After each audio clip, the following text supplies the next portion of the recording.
आज का हमारा अध्याय है अम्ल, क्षारक और लवण के बारे में। अपने दैनिक जीवन में हम नींबू, इमली, नमक, शक्कर और सिरके जैसे अनेक पदार्थों का उपयोग करते हैं। क्या इन सब का स्वाद एक समान होता है? आइए हम सारणी 5.1 में सूचीबद्ध किए गए कुछ खाद्य पदार्थों के स्वाद पर ध्यान दें। यदि आपने इनमें से किसी भी पदार्थ का स्वाद नहीं चखा हो तो उसे चखिए और परिणामों को सारणी 5.1 में लिखिए।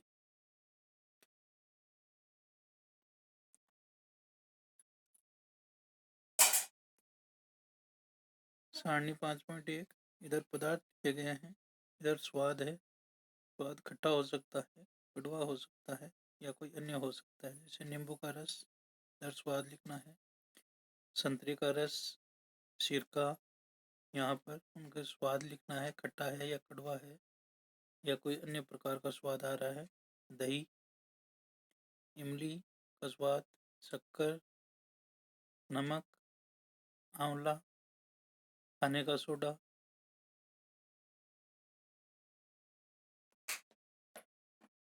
अंगूर का स्वाद खट्टा होता है, कच्चा आम भी खट्टा होता है, खीरा का स्वाद थोड़ा कड़वा होता है। चेतावनी: किसी भी वस्तु को तब तक मत चखिए जब तक कि ऐसा करने के लिए आपसे कहा न जाए। किसी भी वस्तु को तब तक स्पर्श न करें जब तक कि ऐसा करने के लिए आपसे कहा न जाए।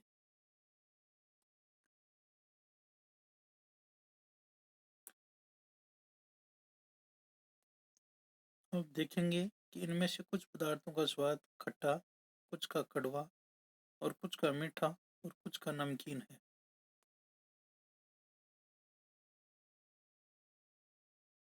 क्या मैं सभी पदार्थों का स्वाद ज्ञात करने के लिए चख सकता हूँ? नहीं। क्या तुमने चेतावनी नहीं पढ़ी? हम अज्ञात पदार्थों को नहीं चखना चाहिए, ये हमें हानि पहुंचा सकते हैं। 5.1 अम्ल और क्षारक: दही, नींबू का रस, संतरे का रस और सिरके का स्वाद खट्टा होता है। इन पदार्थों का स्वाद खट्टा इसलिए होता है क्योंकि इनमें अम्ल या एसिड होते हैं। ऐसे पदार्थों की रासायनिक प्रकृति अम्लीय होती है। एसिड शब्द की उत्पत्ति लैटिन शब्द एसियर से हुई है, जिसका अर्थ होता है खट्टा। इन पदार्थों में पाए जाने वाले अम्ल प्राकृतिक अम्ल होते हैं।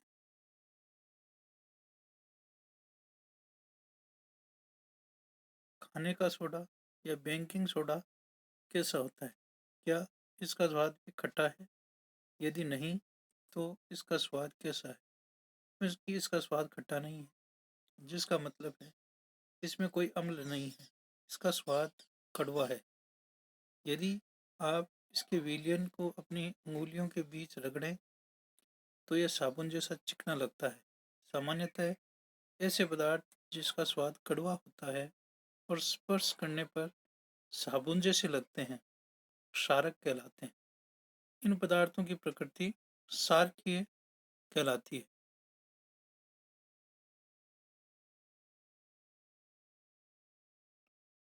यदि हम किसी पदार्थ को चख नहीं सकते हैं तो हमें उसकी प्रकृति कैसे ज्ञात होगी? कोई पदार्थ अम्लीय है तो क्षारकीय। इसका परीक्षण करने के लिए विशेष प्रकार के पदार्थों का उपयोग किया जाता है। ये पदार्थ सूचक कहलाते हैं। सूचकों को अब अम्लीय अथवा क्षारकीय पदार्थ युक्त विलयन में मिलाया जाता है तो उनका रंग बदल जाता है। हल्दी, लिटमस, गुड़ हल्की, पंखुड़ियाँ आदि कुछ प्राकृतिक रूप से पाए जाने वाले सूचक हैं।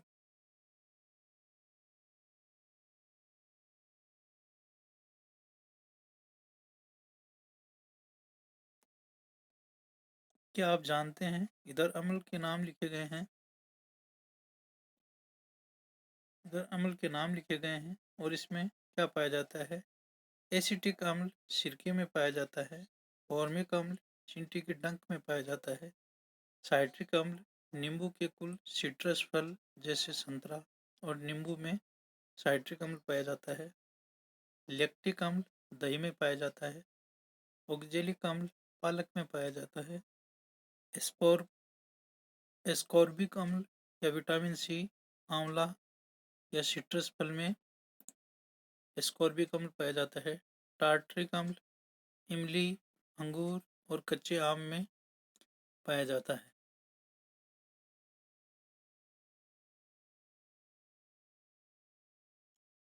ऊपर बताए गए सभी अम्ल प्रकृति में पाए जाते हैं। इधर क्षारक का नाम लिखा गया है और इसमें किसमें पाया जाता है। कैल्शियम हाइड्रोक्साइड चूने के पानी में पाया जाता है। अमोनियम हाइड्रोक्साइड खिड़की के कांच आदि साफ करने के लिए उपयुक्त मार्जक के रूप में अमोनियम हाइड्रोक्साइड का उपयोग किया जाता है। सोडियम हाइड्रोक्साइड या पोटेशियम हाइड्रोक्साइड का उपयोग साबुन बनाने में किया जाता है। मैग्नीशियम हाइड्रोक्साइड दूध या मैग्नीशियम या इसको मिल्क ऑफ मैग्नीशिया भी कहते हैं।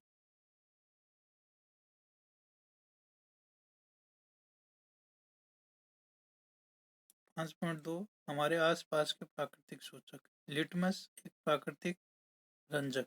सबसे सामान्य रूप से उपयोग किया जाने वाला प्राकृतिक सूचक लिटमस है। इसे लाइकेनों या शैवालों से निष्कर्षित किया जाता है। चित्र 5.1 ए आर जल में इसका रंग मौव या नील सोन होता है। जब से अम्लीय विलयन में मिलाया जाता है तो ये लाल हो जाता है और जब क्षारीय विलयन में मिलाया जाता है तो ये नीला हो जाता है। यह विलयन के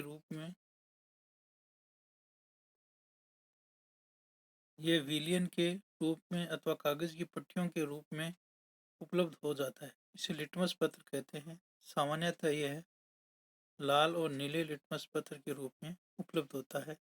चित्र 5.1 बी यहाँ पर चित्र ए दिखाया गया है। यहाँ पर चित्र 5.1 लाइकेन और लाल व नीला लिटमस दिखाया गया है।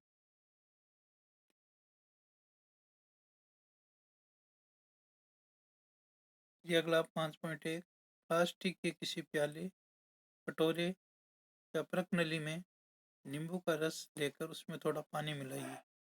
ड्रॉपर की सहायता से उपयुक्त विलयन की एक बूंद को लाल लिटमस पत्र पर डालिए। चित्र 5.2 के अनुसार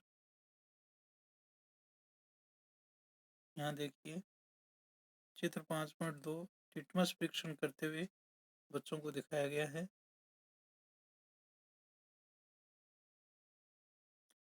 क्या इसमें रंग में कोई परिवर्तन होता है?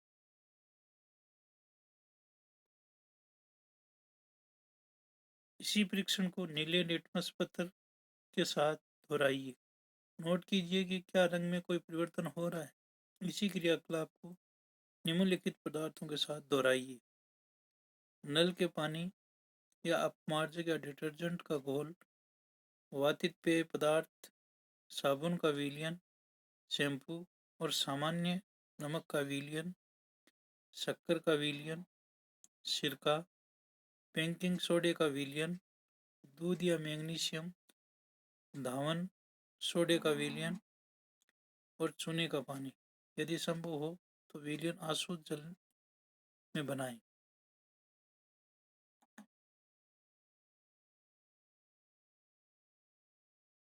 चूने का पानी बनाने के लिए किसी बोतल में चूने की कुछ मात्रा पानी में घोलिए। विलयन को भली भांति हिलाकर कुछ देर रखा रहने दीजिए। अब बोतल के ऊपरी भाग से कुछ द्रव्य को किसी बर्तन में निथाड़ लीजिए। यह द्रव्य भी चूने का पानी है।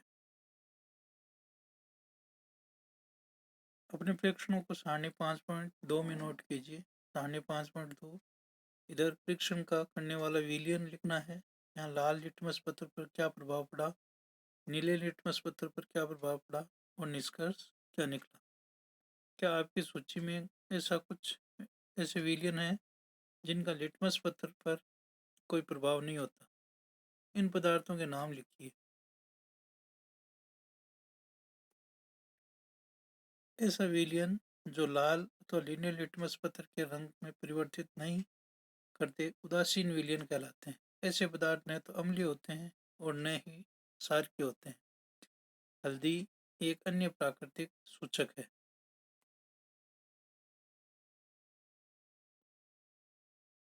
क्रियाकलाप 5.2। 1 चम्मच हल्दी पाउडर लीजिए, इसमें थोड़ा जल मिलाकर इसका पेस्ट बनाइए। स्याही सोखता ब्लोटिंग पेपर या फिल्टर पत्र पर हल्दी का पेस्ट लगाकर हल्दी पत्र बनाइए और उसे सुखा लीजिए। हल्दी पत्र की पतली पतली पट्टियां काट लीजिए। हल्दी पत्र की पट्टी पर एक बूंद साबुन का विलयन डालिए। आप क्या देखते हैं? इसी सारणी 5.3 में दिए गए विलयनों का परीक्षण कीजिए और अपने प्रेक्षणों को सारणी 5.3 में नोट कीजिए। आप अन्य पदार्थों के विलयनों से भी परीक्षण कर सकते हैं। सारणी 5.3 परीक्षण विलयन। इधर हल्दी के विलयन पर क्या प्रभाव पड़ता है, यहाँ पर टिप्पणी लिखनी है। जैसे नींबू का रस हल्दी में लाल हो जाता है और ये अम्लीय प्रकृति का होता है। संतरे का रस ये भी लाल हो जाता है और अम्लीय प्रकृति का है। सिरका ये भी हल्दी के विलयन पर लाल हो जाता है और ये अम्लीय प्रकृति का है। दूध या मैग्नीशियम ये नीला होता है और ये क्षारीय प्रकृति का है। खाने का सोडा ये भी नीला हो जाता है और क्षारीय प्रकृति का है। चूने का पानी ये भी चूने का पानी है, वो वाइट सफ़ेद होता है और ये क्षार की प्रकृति का है। शक्कर हल्दी के प्रभाव में नीला हो जाता है और ये क्षार की प्रकृति का है। नमक हल्दी के साथ में पीला हो जाता है और ये भी क्षारीय प्रकृति का है। यहाँ पर हल्दी का पेस्ट बनाते हुए दिखाया गया है और इधर चूने का पानी। आप अपनी माताजी के जन्मदिन पर उनके लिए विशेष बधाई पत्र बना सकते हैं। सादे सफ़ेद कागज की शीट पर हल्दी का पेस्ट लगाइए और उसे सुखा लीजिए। रुई के पोए की सहायता से इस पर चूने के पानी से एक खूबसूरत फूल बनाइए। आपको एक सुंदर बधाई पत्र मिल जाएगा। अब मैं समझ गया कि मेरी सफ़ेद कमीज पर पड़ा हल्दी का दाग साबुन से धोने पर लाल क्यों हो जाता है। ऐसा इसलिए होता है क्योंकि साबुन का विलयन क्षारकीय होता है।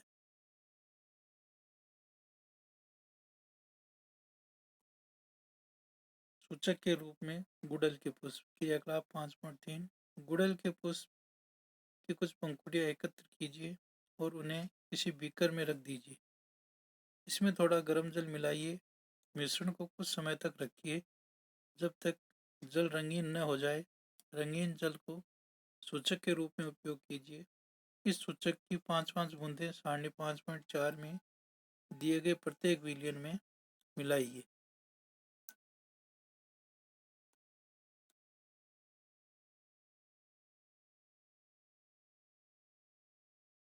सारणी 5.4 परीक्षण विलयन। आरंभिक रंग और अंतिम रंग। शैम्पू तनु विलयन, इसका आरंभिक रंग लिखना है और अंतिम रंग लिखना है। नींबू का रस आरंभिक रंग और अंतिम रंग लिखना है। सोडा जल आरंभिक रंग लिखना है और अंतिम रंग लिखना है। सोडियम हाइड्रोजन कार्बोनेट का विलयन, इसका आरंभिक रंग और अंतिम रंग लिखना है। सिरके का आरंभिक रंग लिखना है और अंतिम रंग लिखना है। शक्कर का विलयन, आरंभिक रंग और अंतिम रंग लिखना है।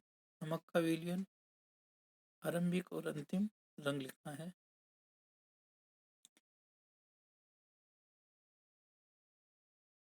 सूचक का अम्लीय, क्षारकीय और उदासीन विलयनों पर क्या प्रभाव पड़ता है। गुड़हल के पुष्प का सूचक अम्लीय विलयनों को गहरा गुलाबी अथवा मैजेंडा और क्षार के विलयनों को हरा कर देता है।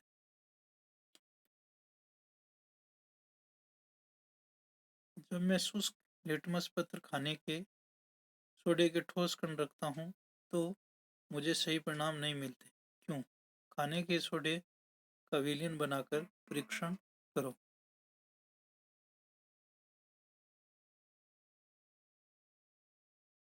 यहाँ पर ये गुड़हल के पुष्प रखे गए हैं। इसमें अम्ल है, इसमें सूचक है और इसमें क्षारक रखा हुआ है। चित्र 5.3 गुड़हल का पुष्प और उससे तैयार किया गया सूचक है ये।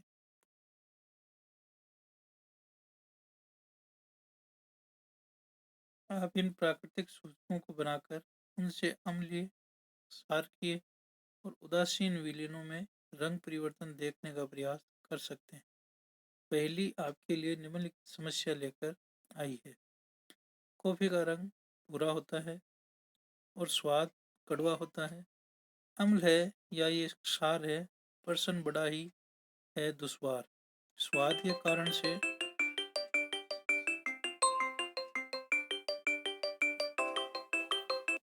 ₹5 प्रति सवाल।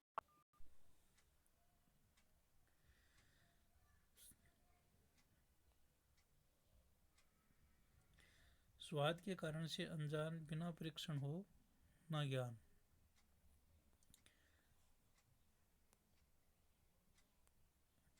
क्रियाकलाप 5.4 शिक्षक या शिक्षिका से अपेक्षित है कि वे अपने विद्यालय की प्रयोगशाला तथा आसपास के किसी विद्यालय से निम्नलिखित रसायनों के तनु विलयन लें और हाइड्रोक्लोरिक अम्ल, सल्फ्यूरिक अम्ल, नाइट्रिक अम्ल, एसिटिक अम्ल, सोडियम हाइड्रोक्साइड, अमोनियम हाइड्रोक्साइड तथा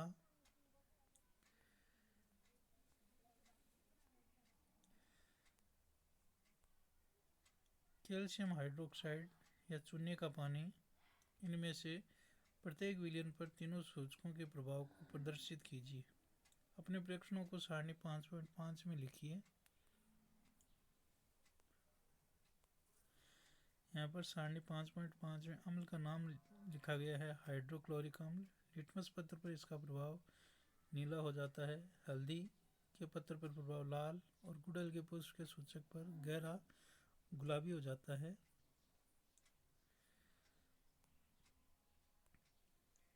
प्रयोगशाला अम्लों और क्षारकों के रख रखाव तथा उपयोग में अत्यधिक सावधानी बरतनी चाहिए, क्योंकि ये संक्षारक प्रकृति के होते हैं जो त्वचा में जलन उत्पन्न करते हैं और उससे हानि पहुंचती है।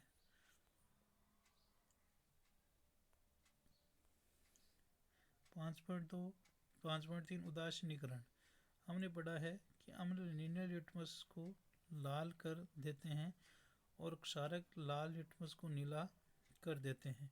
आइए अब हम देखें कि अब किसी अम्ल को किसी क्षारक में मिलाया जाता है तो क्या होता है। हम उस सूचक का उपयोग करने जा रहे हैं जिसका आपने अभी तक उपयोग नहीं किया है। इसे फिनोल पतलीन कहते हैं।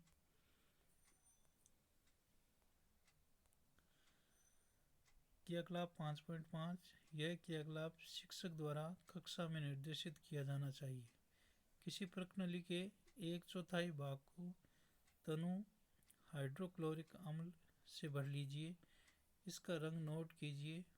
फिनोल पतलीन विलयन के रंग को भी नोट कीजिए। सूचक के 2 से 3 बूंद अम्ल में मिलाइए।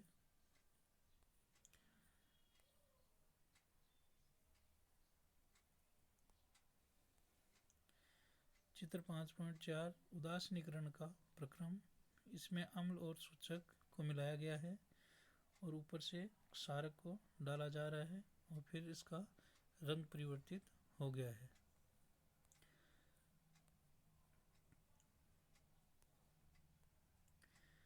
चित्र 5.4 में प्रश्नावली को धीरे धीरे हिलाइए। क्या आपको अम्ल के रंग में कोई परिवर्तन दिखाई देता है? अम्लीय विलयन में ड्रॉपर से सोडियम हाइड्रोक्साइड की एक बूंद डालिए। प्रश्नावली को धीरे धीरे हिलाइए। क्या विलयन के रंग में कोई परिवर्तन होता है? विलयन को निरंतर हिलाते हुए बूंद बूंद करके सोडियम हाइड्रोक्साइड विलयन डालना तब तक जारी रखिए जब तक कि हल्का गुलाबी रंग न आ जाए। अब इसमें तनु हाइड्रोक्लोरिक अम्ल की एक बूंद और मिलाइए। आप अब क्या देखते हैं? क्या विलयन पुनः रंगहीन हो जाता है? फिर से सोडियम हाइड्रोक्साइड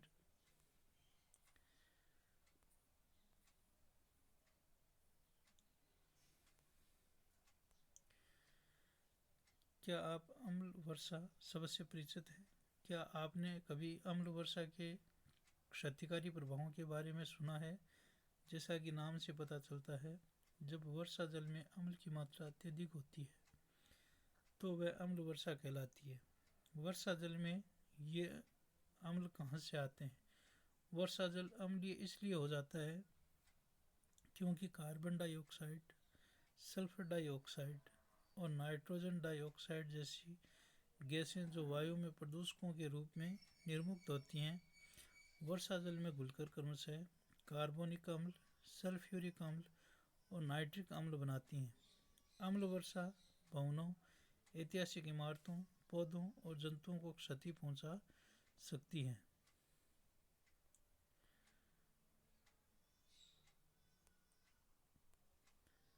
कि एक बूंद मिलाइए, क्या रंग में कोई परिवर्तन होता है? विलयन में पुलंग गुलाबी हो जाता है। यह स्पष्ट है कि जब विलयन क्षारकीय होता है तो फिनोल पतलीन गुलाबी रंग देता है।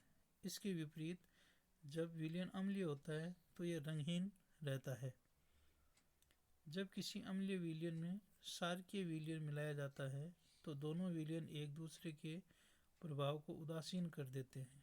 जब किसी अम्ल और क्षारक के विलयन को उचित मात्रा में मिलाया जाता है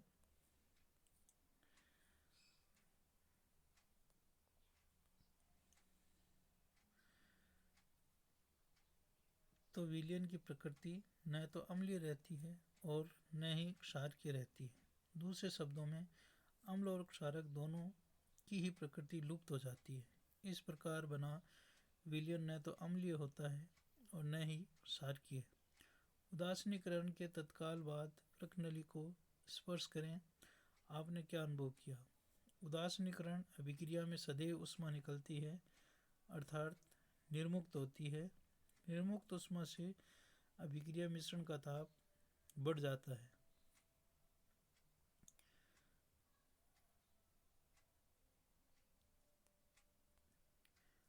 उदासीनीकरण अभिक्रिया में नया पदार्थ निर्मित होता है जो लवण कहलाता है।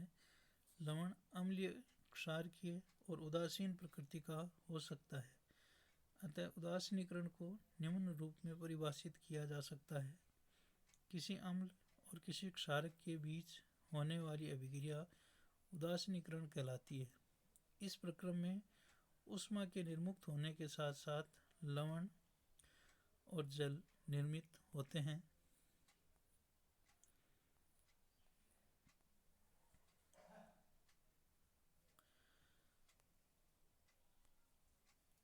यहाँ पर अम्ल और क्षारक के मेल से लवण और जल बनते हैं और ऊष्मा निर्मुक्त होती है।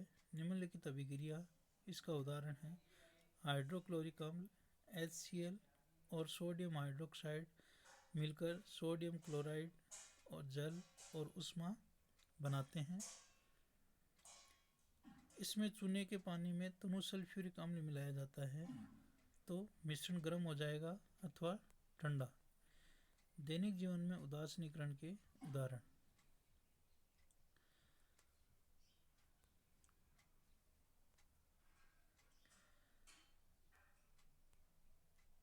अमाशय में हाइड्रोक्लोरिक अम्ल पाया जाता है। अध्याय 2 में पढ़ चुके हैं कि यह भोजन के लिए हमारी सहायता करता है, लेकिन अमाशय में आवश्यकता से अधिक मात्रा में अपाचन होता है। कभी कभी अपाचन काफ़ी कष्टदायक होता है। अपाचन से मुक्ति पाने के लिए हमें दूध या विलयन जैसा कोई प्रति अम्ल लेते हैं जिसमें मैग्नीशियम ऑक्साइड होता है। यह अत्यधिक अम्ल के प्रभाव को उदासीन कर देता है। चींटी के डंक में जो चींटी काटती है तो यह त्वचा में अम्लीय पदार्थ या अम्लीय द्रव्य देती है। डंक के प्रभाव को नमी युक्त खाने का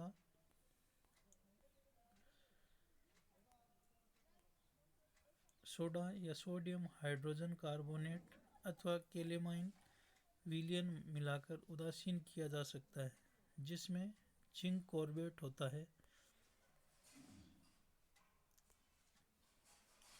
मृदा उपचार: रासायनिक उर्वरकों का अत्यधिक उपयोग मृदा को अम्लीय बना देता है।